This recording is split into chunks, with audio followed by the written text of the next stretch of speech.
বা মঙ্গলবার মদন মিত্রকে তলব করতে পারে সিবিআই। কেন্দ্রীয় গোয়েন্দা সংস্থার সূত্রে এমনই খবর। গতকাল এসএসকেএম হাসপাতাল থেকে ছাড়া পেয়ে সিবিআইকে ফোন করে জিজ্ঞাসাবাদের জন্য সময় চান মদন মিত্র। সিবিআই সূত্রে এমনটাই খবর। তবে কবে তাকে সিজিও কমপ্লেক্সে আসতে হবে তা 2-1 দিনের মধ্যেই মন্ত্রীকে জানিয়ে দেওয়া হবে বলে সিবিআই তরফে জানানো হয়েছে। গতকাল এসএসকেএম থেকে ছাড়া পাওয়ার পর মদন মিত্র বলেছিলেন, সিবিআই নতুন করে ডাকলে নিশ্চয়ই যাব, যা বলার সিবিআইকেই বলবো।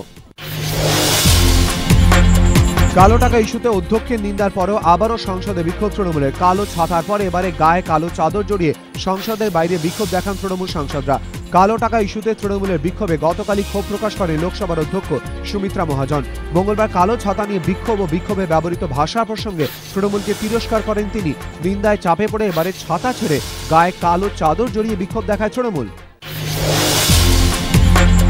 রাজ্য জুড়ে জাঁকিয়ে বসেছে শীত। আজ কলকাতার সর্বনিম্ন তাপমাত্রা 14.5 ডিগ্রি সেলসিয়াস, যা স্বাভাবিকের থেকে 3 ডিগ্রি কম।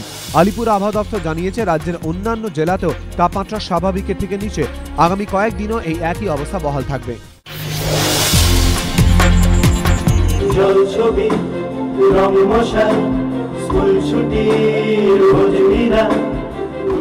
শান্তনু মৈত্র সুরে অনুপম রায়। প্রথমবার অনিন্দ্য চট্টোপাধ্যায়ের ছবি ওপেনটি বায়োস্কোপের একটি গানে সুর করেছেন শান্তনু। গানটি লিখেছেন অনিন্দ্য নিজেই, সেই গানই গাইলেন অনুপম।